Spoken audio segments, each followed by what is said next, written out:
Well Wednesday platform. We're so glad that you're joining us here, either on YouTube, on LinkedIn, or on Facebook.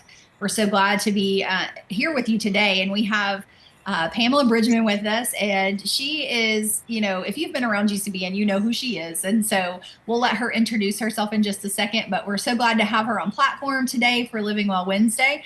I want to remind us that to keep praying for Beth and Jess and Romy, our beautiful friends, and we love them. Just for God to continue to bless them and to continue to lift them up and give them peace right now, Lord. Please, that's what I just keep praying. Give them peace, Lord. Help them, Lord. And they're on leave right now, and rightfully so. And we're giving them that space.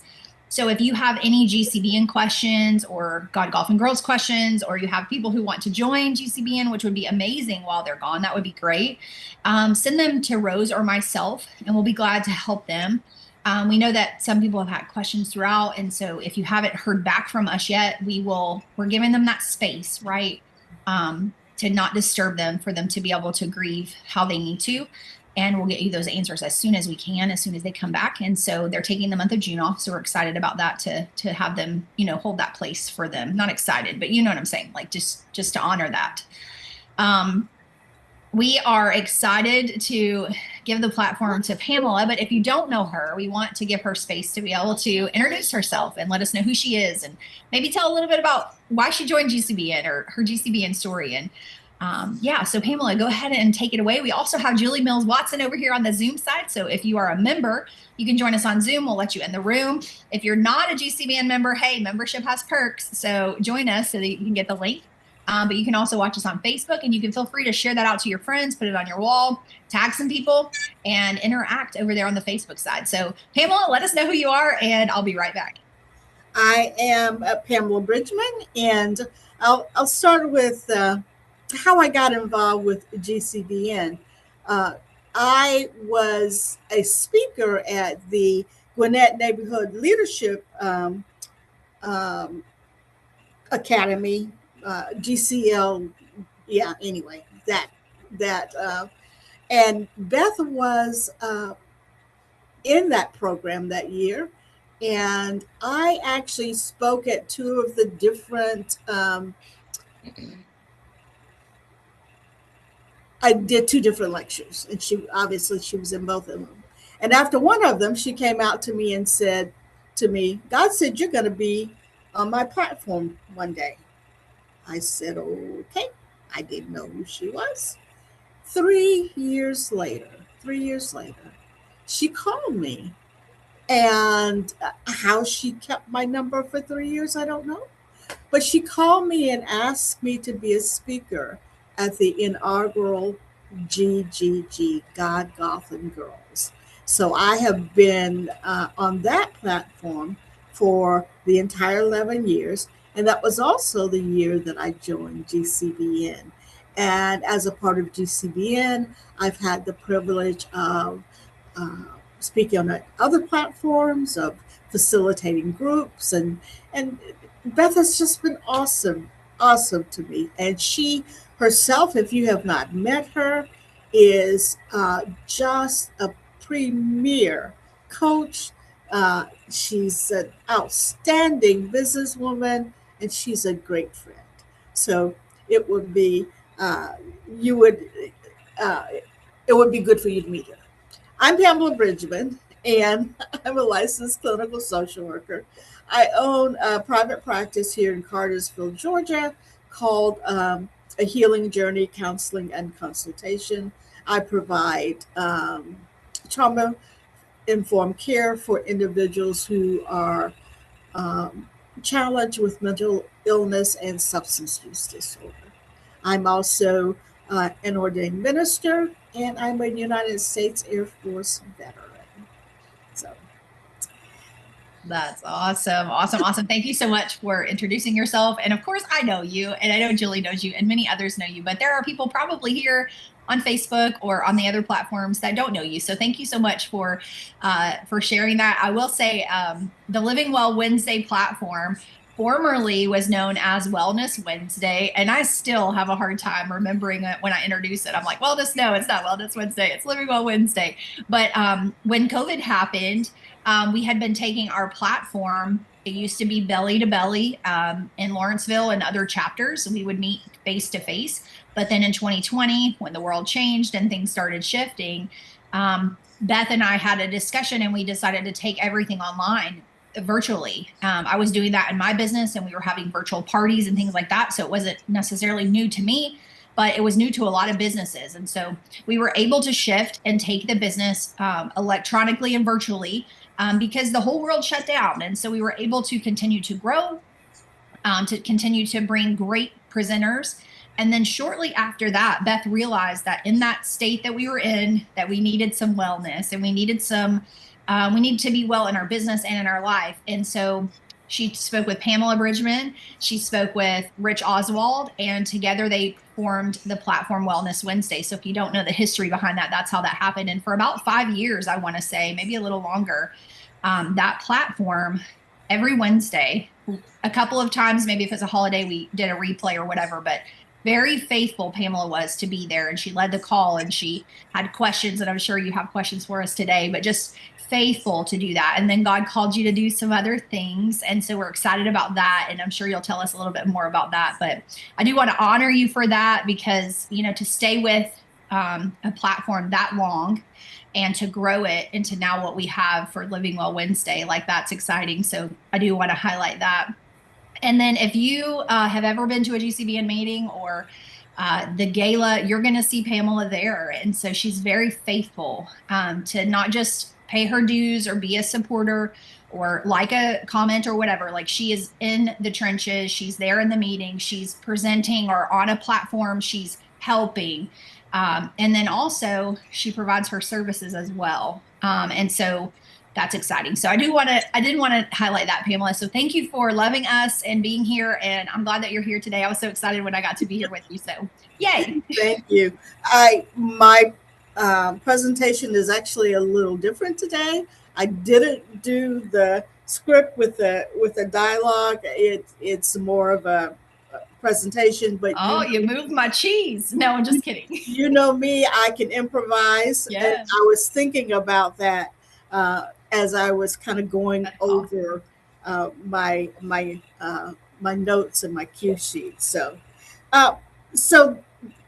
those of you who know or have been around GCBN, you know that Beth is the queen of acronyms. God speaks to her through acronyms, and he downloads those to her, and then she facilitates the year with those acronyms. And this year, the focus is SHIFT, SHIFT. Lisa, tell us what SHIFT is. Yes, absolutely. So we've been going through the shift. We are now almost in July. I cannot believe it, but we're in June, but we're almost in July next week. Can you guys believe it? I don't know. Maybe it's not next week. I think it's next week, the week after. Anyway, we've been going through the shift acronym. And so we have a bookmark, and we also have it on our website. We have it other places, but the S in SHIFT stands for surrendering stale systems. That's your operating system, your belief system, your regulating system, and your navigating system. So all of those coincide to help you in your systems. And that can be like a system of brushing your teeth or getting in your car or getting sleep or rest or whatever those are. But in those 4 belief, operating, navigating, and regulating systems, we're surrendering the stale systems. The H is heightened heartbeat for him. We want our heartbeat to be so in tune with God that whatever we say, think, do, whatever action, whatever thing we say yes to or no to, like, he is right there with us, guiding us, because our heartbeat is in tune and heightened with him. The I is in ignite, intentional and influential impact. And we're going to hear a little bit more about that today. But that is really igniting who you're hanging with, who you're listening to, who you are giving information to, and who you are being an influence to, and making sure that you're making impact and it's influential. The F in SHIFT is faith forward, future focus. And then Beth said, God said, put and forgive. So it's great to be faith forward. It's great to look future focused. But if we're not forgiving, we're going to be holding ourselves back, because God is wanting us to be shifting and moving into a new place. And so we have to have that forgive. And then the T is transition truth to trust. Last year we had a trust part of our acronym, but this year it's transitioning truth to trust. And so that's our shift acronym.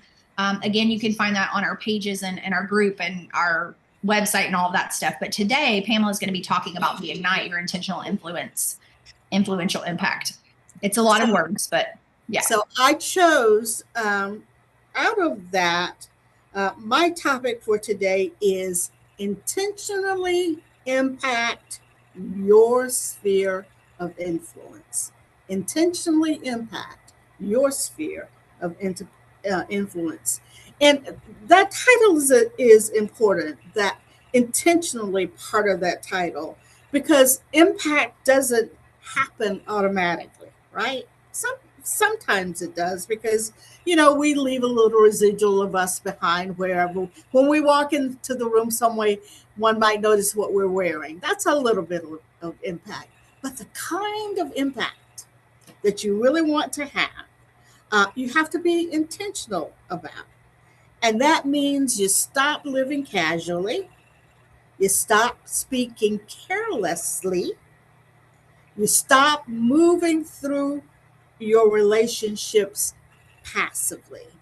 And then you begin asking the Lord, how do you want to use me in this room, in this relationship, in this business? Even, Lord, how do you want to use me in my own family? You realize that you have an impact on your own family, right? So you ask God, how do you want to use me in my family, your church, and neighborhood?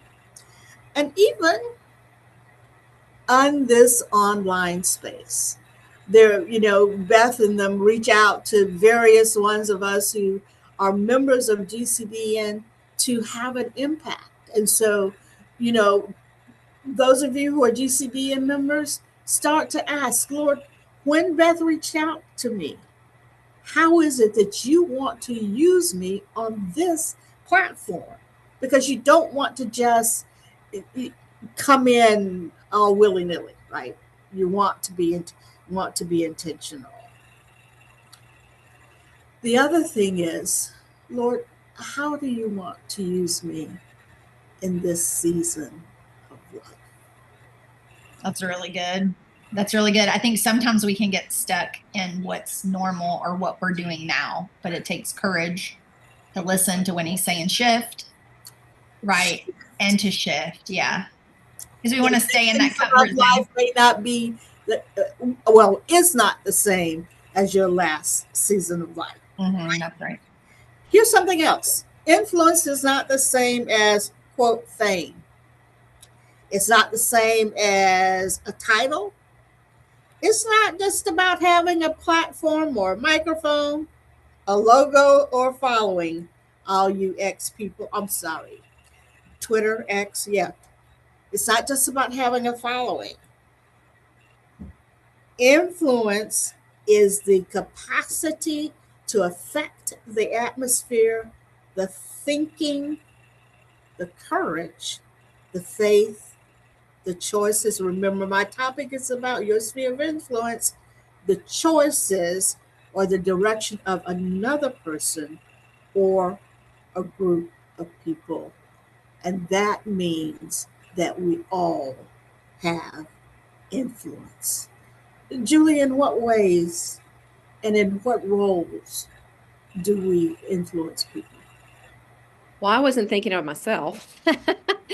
I was thinking of other people that have influenced me. But let me think of myself. Okay. A good example of someone influencing me is John's aunt. And she's 80. No, she'll be 90 this year. But ever since I've known her, when you get in a room with her, immediately she has an influence of welcome and comfort and acceptance. And you just feel like you have known her all your life. And that doesn't come, easily. And she's just that person because she is so grounded in her faith. She just has this inner joy. And, you can talk about politics. You can talk about what's going on in the news and have completely different points of view, but she makes you feel validated and heard. That So is awesome. that was one of the first things I thought about was you just walk in a room with Aunt Need, and that influence that she naturally has, that warmth, means a lot to me and has really shifted the way I think. As far as my influence, I think a lot comes from experience, but then also my excitement and passion in what I talk about. So it's genuine. And I really do want to help people hurt less, heal quicker, and have a better quality of life. And that's just to the core of my being. So is that kind of what you're talking about? Yeah, and that actually speaks to the first word in my topic, the intentional. You want people to have a better quality of life. That's your intention. Mm-hmm. And this is what I want us to begin to consider. How do we intentionally impact those around us?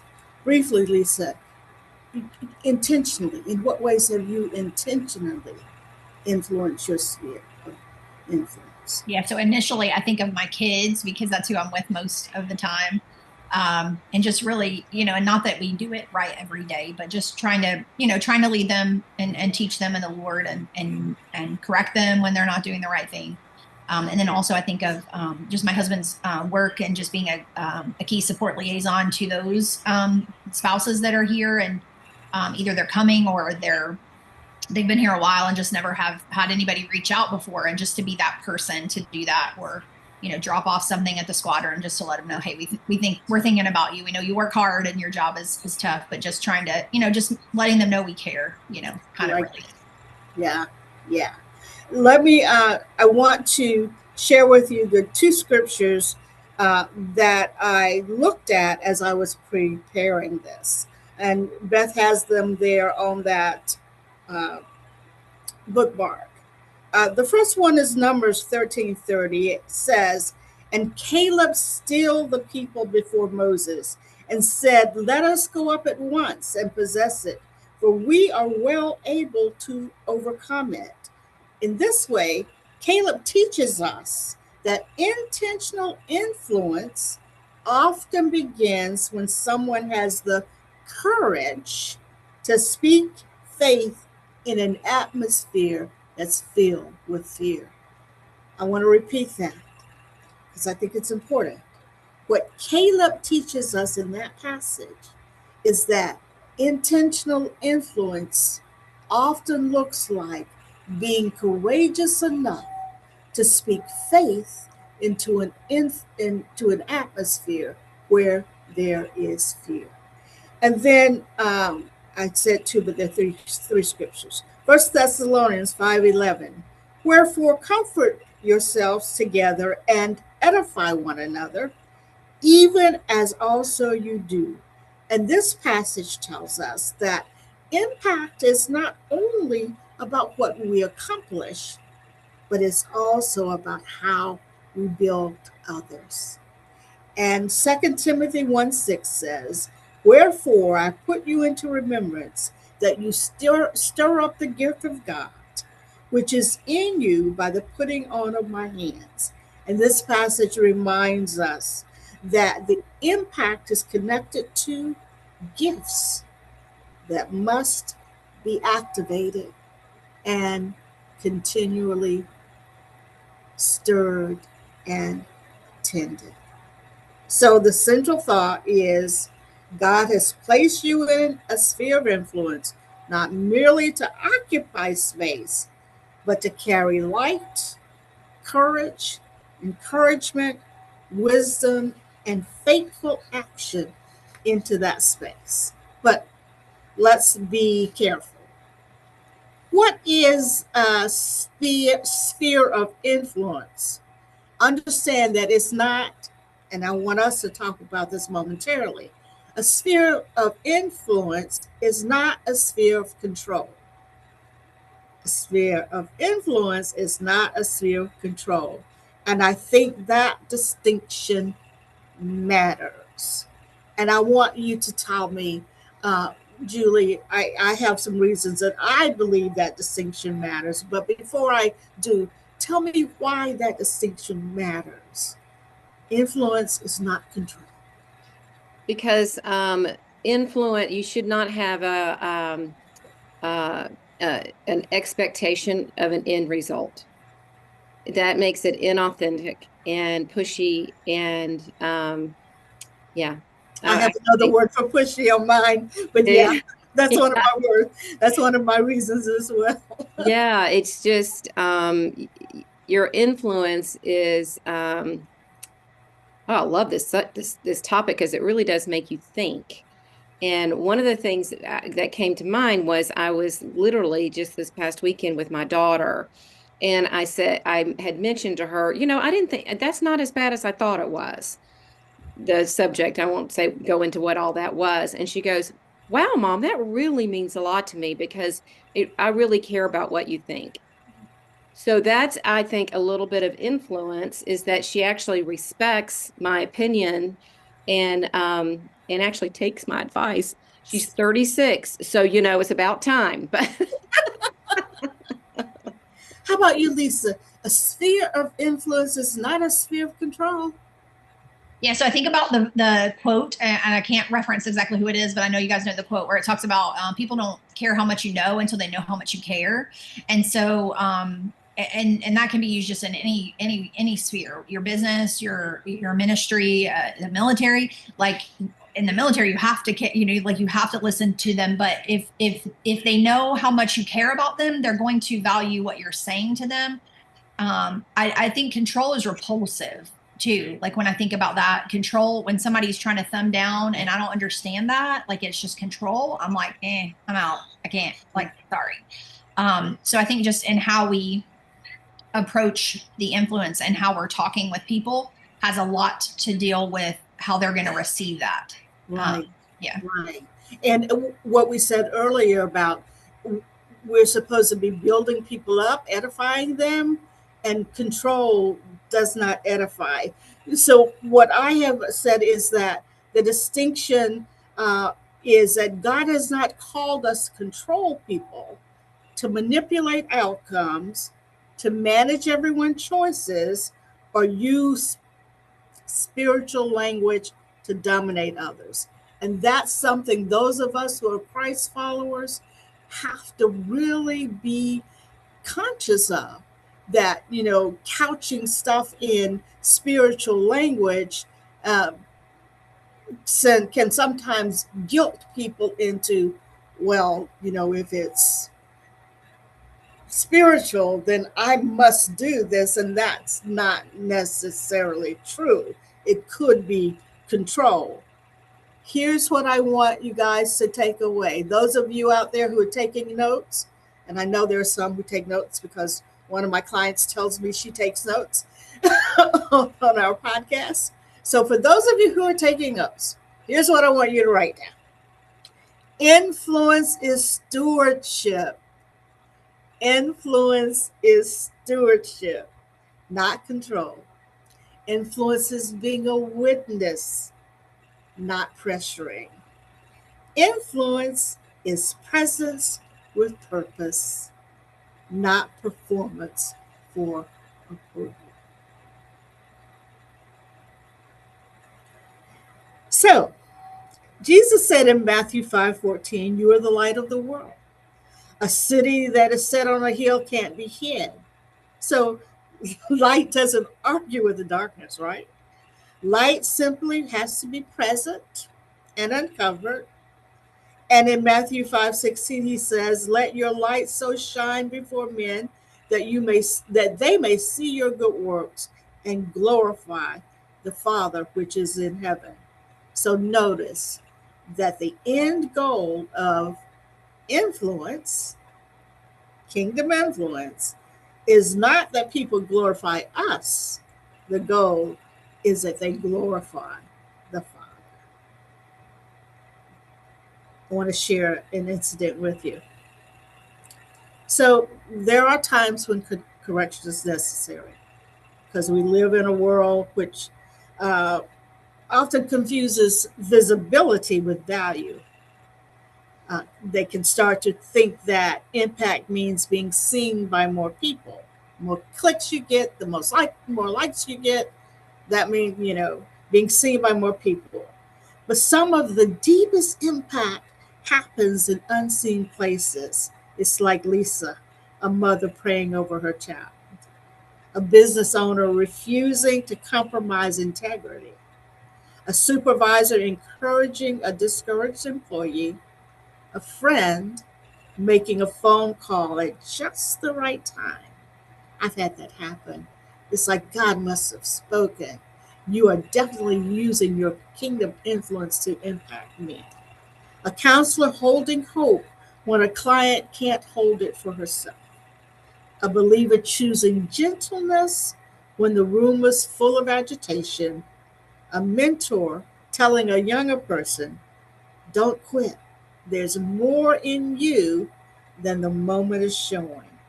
That, ladies, is impact. Would you agree? So there are 4 anchors, and I'm not going to get to everything that I prepared, but I am going to get to these anchors, what they are, um, maybe be able to summarize how you can put them in place. But so the first anchor we season Caleb, and that is when your impact shows up as courage. Tell me, why do you believe that people respond to you showing up with courage? One of the things I think of with that is I've been through the fire. They say, you bring your buckets of water through the fire to hand it to someone else. So been there, done that.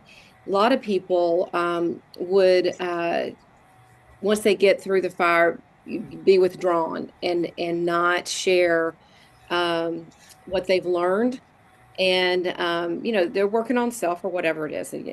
Some people are not called to do that. I'm not saying that's a wrong thing, but I think when you're talking about impact shows up as courage, that's what I think of, is that I've been through the fire and I'm giving buckets of water, and that takes courage to do that.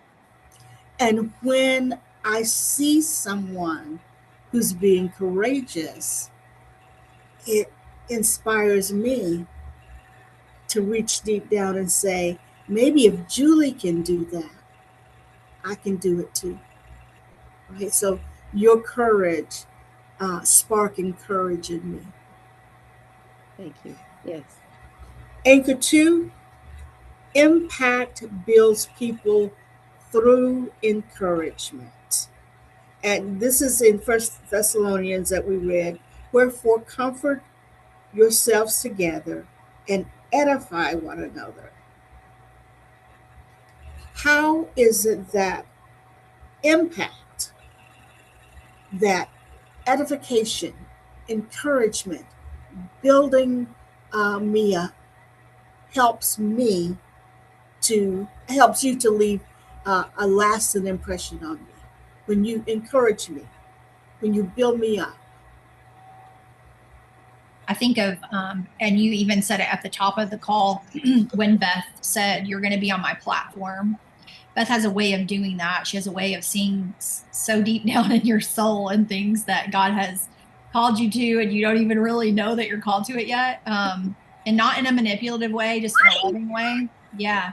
And then I think just giving you that, like empowering you with that, even if you don't even know it yet, calling those things out that she sees in you. And I think that not that we encourage through toxic positivity or anything like that, but we encourage in what we see, because people need to be encouraged. And I think that when we're honest about that, and we call those things out that we're seeing, or things that we've seen already, you do, or whatever, I feel like that just, it's like water, to a dry and thirsty land, I don't know. And I don't think it's doing the scripture violence if I use the scripture where Jesus says, the truth shall set you free. I think that when you speak truth to me about what you see, actual truth, it sets me free to be whom it is that God called me to be. I see you nodding, Julie. Do you agree with that? Oh, absolutely. Absolutely. And being at GGG and being a part of GCBN, people have done that for me. They saw I had, I didn't have confidence. It's like, okay, I don't know how to speak in front of people, and are they going to listen? I don't know, and I just came with a very low view of myself, and being surrounded by friends that say, wow, you've got a lot to say, and you make a difference, and whatever their encouraging words are, it has really brought me out of my shell and given me a better platform in which I can speak and not feel, insecure. So remember that. Speaking the truth, just like Jesus said, in terms of the truth of the Word of God, the truth of who we are in Him, sets us free uh, to experience joy and contentment. You speaking the truth to your friend, to your neighbor, to your siblings, to whomever, sets them free to then move into destiny. Another anchor is, we read the scripture where Paul says to Timothy, stir up the gift God placed in you. A calling can be authentic and still need courage. Your call can be authentic and still have to be challenged with stirring it up. Speak to that, Lisa. Yeah, no, I just think of my own examples and others as well. And kind of what I had mentioned too about calling, about in the previous question, calling it out, what you see. It's one thing to know that, but then it's another thing to do that. And it does take the courage to do that, whatever that is. If it's to start a new ministry or to write a book or to start a podcast, it takes the courage to take those steps. I think it's awesome that we do. And to Julie's point about people surrounding you here at GCBN, there are people who have done those things, wrote the books, did the podcast, those things that you can reach out and tap into and get some courage from them, borrow their courage for a little bit until you can have your own courage. But, I think anytime that God is shifting us into something new, it's uncomfortable. It really can be uncomfortable, and it does take the courage, and you may need to, of course, tap into Him, but you may have to hold on to someone as you're walking, borrow their courage for a little bit. Like, three are better than one, right? A threefold cord is not easily broken, right? In the multitude of counsel, there's safety, right? So, kind of building one another up is so important. To intentionally impact your sphere of influence, you must stop treating your gift as optional. Somebody needs what God has entrusted to you. Not everyone, not just somebody, not the whole world, right? Not everybody, but somebody is what I meant to say. Not the whole world, perhaps your assigned world. The people in your sphere may not need you to be famous. They don't need you. They only need you to be faithful. They don't need you to be impressive. They need you to be present. They don't need, and this I am so grateful for, they don't need you to be flawless. They need you to be surrendered and available. So that's the third. Stir up the gift. So I want to go back over those just to mention them. Anchor one was show yourself courageous, right? Anchor two was build people up, right? Speak the truth to them, build people up through encouragement. And then the last one was stir up the gift. remember that your gift is not optional, it is needed. So, I am going to get to talk about a little practical framework. How do we actually practically put this into practice? Right?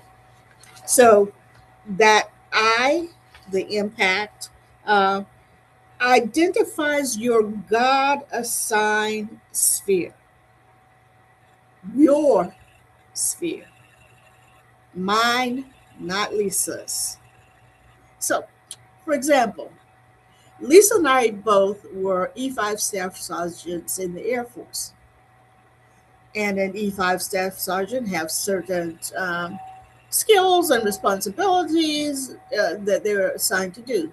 However, I could not be a security policeman. I was in social actions. I was a drug and alcohol counselor. I was an E5. Come sit at my desk and let me speak with you. And Lisa, you were an E5. Yeah, I was if you break red, you're on your face and I will have my gun pulled. That's where I was. There's no gray. Like you do or you don't. You choose and choose wisely. So notice we have our spheres of influence, but they are different. And it is important that you remember that. I mean, we could even talk about, I just recently wrote a book about decently, and it's titled Decently and in Order, talking about how, how the church, God is a God of order, right? So even in the church, you have to have your specific sphere of influence, right? Uh, so, uh, And I think too, if I can just speak to this really quick, is like sometimes you wonder why people are the way they are, unless you know their background. Because Pamela and I were both E5s, but we were in different. So if you're like, oh, why is Lisa so rigid? And why? Because if people broke red, like it was me. I had to take care of that. So I love people, but I may be more blunt than I need to be. And Pamela, she's over there, helping people with addictions and things and stuff. And so she has that around the table trying to get the commander to not kick them out of there. Yeah. And I'm, so anyway, just to tell you, like your sphere of influence can also impact on how you communicate. And so just watch that, Lisa. Watch that. Be careful. Right. So the first thing you have to do is identify.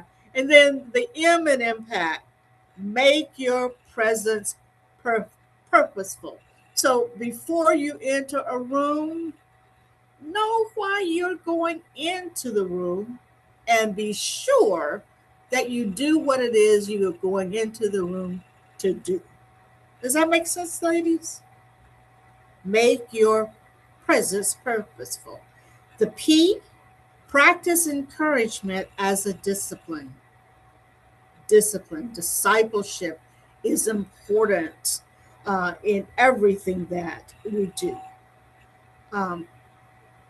God asks us to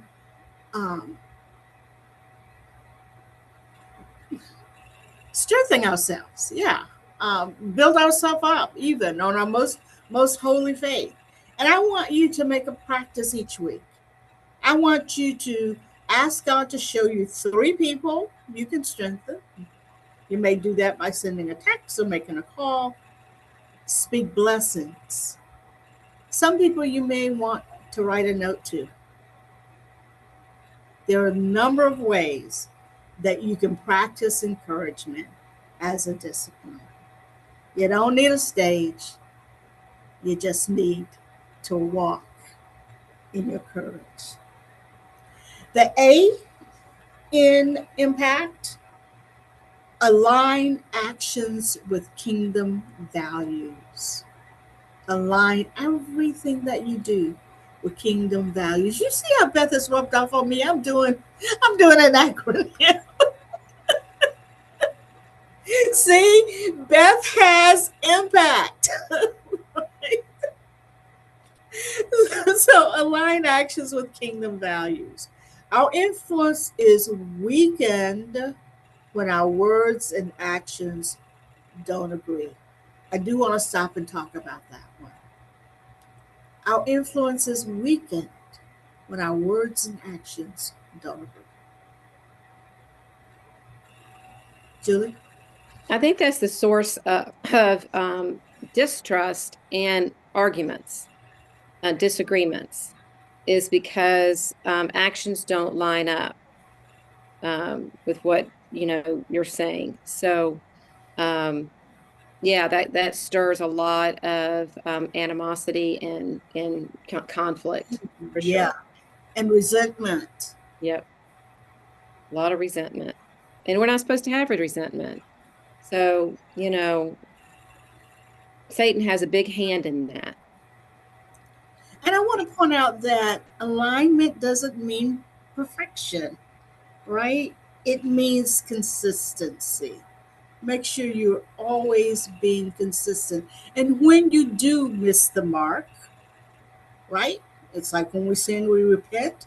When you do miss the mark, go back and say, I blew it. Yep. The C is cultivate. Well, I just said that. Cultivate consistency. A consistent willingness to apologize matters. The T is transfer hope, truth, and courage.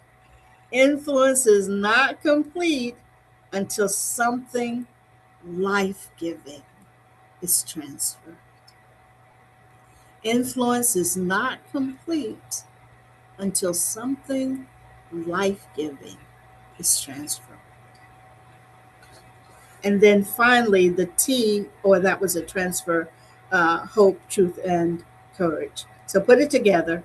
Identify your God assigned sphere, make your presence purposeful, practice encouragement, align your actions with kingdom values, cultivate consistency, transfer hope, truth, and courage. That is the intentional way to live and the intentional way to lead.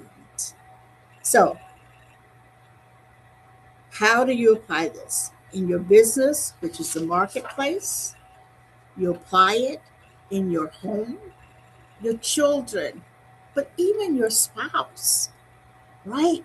We are to encourage one another, to build one another up. So in your home with both your children and your spouse, or if you're still living at home with your siblings, right? In your ministry and church, and most importantly, I think, in your personal inner life.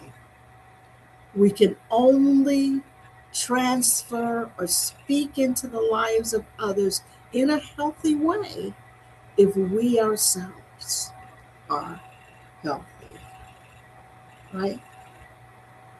I'm going to end with this, Lisa. I want to offer a 7-day challenge. I want you to pray over your sphere. Name the people and places God has entrusted to you.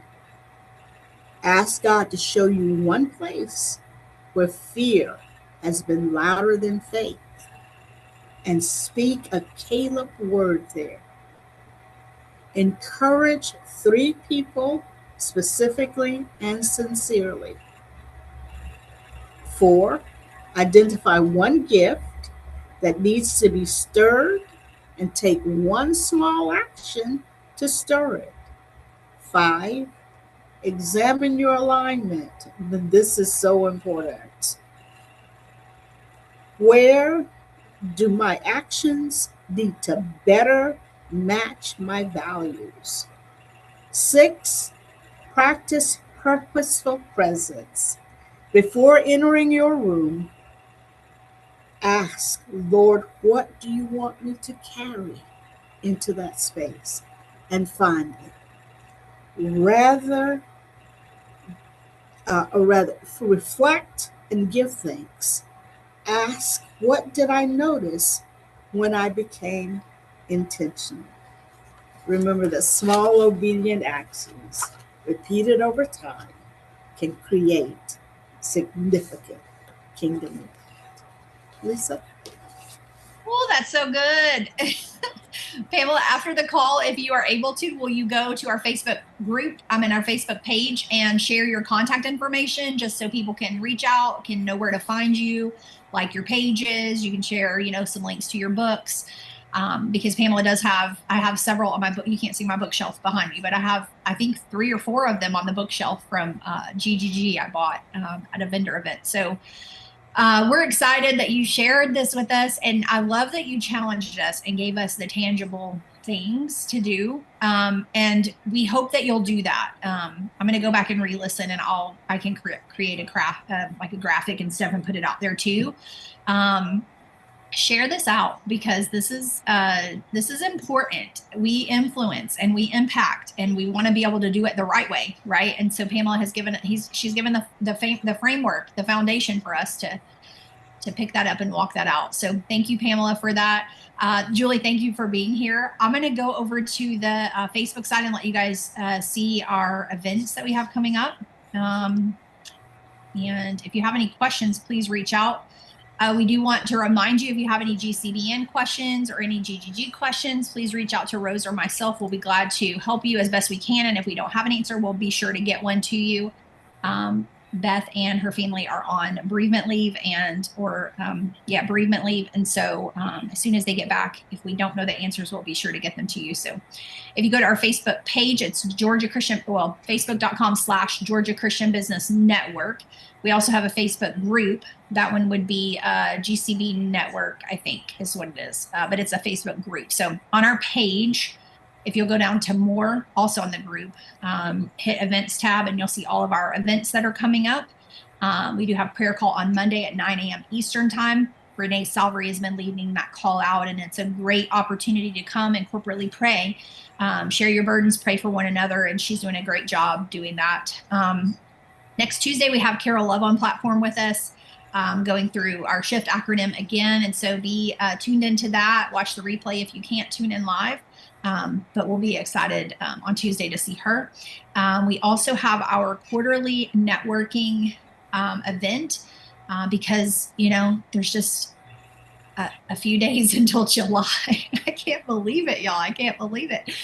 July 18th is our quarterly networking event. We have Jason Davis and Vicki Jumper on platform speaking at that event. So if you haven't got your ticket yet, please do that. That's at Cornerstone Co-working in Lawrenceville, Georgia. It's going to start at 9:30 on July 18th on a Saturday. So come join us for that. We also have God, Golf, and Girls coming up the following month, which is in August 14th through the 16th. We are working toward that. And of course, even before Beth and Jess took their leave, we were already, having team plannings, and they've already met with venue, and we have things going, but there's still some things that are loose that we're tying up. So if you know of anybody who wants to attend or who might like to be in the room, please share the link with them. If they need more information, they can go to our website, to our GCBN. Our GCBN website is gcbnetwork.com. At the very top, there's a tab called GGG 11, and that's going to show them everything they really need to know about GGG, as well as how they can get their ticket. If you want to save some fees, we use Eventbrite to kind of track it and keep it all together, because it has like a ticket set up and we can explain everything. But you can click register. It'll go to Eventbrite. You can find out what those ticket prices are. And then you can reach out for our QR codes. Those that have already paid for GGG got those through email last night. So you can share those out, but it'll save you quite a bit for those fees. But that's just something that Eventbrite charges us, and they automatically include it in the ticket price. So if you want to save that ticket price, you can just use the QR codes for that. If you have any questions, just reach out. We're glad to help. And I think that's all. And my child wants fruit. So I think that's all I have for you guys today. I'm going to be an influencer right here with this fruit cup. But if you have any questions, just reach out, let us know. Pamela, do you have any parting words for us? Just intentionally impact your sphere of influence, and you can do it. Thank you so much. Yeah, awesome. This is really great. Yeah. All right. Well, we'll talk to you guys later. Thank you so much, Pamela. Thank you, Julie, for being here. And if you have any questions, just reach out. We're here for you. Bye, guys.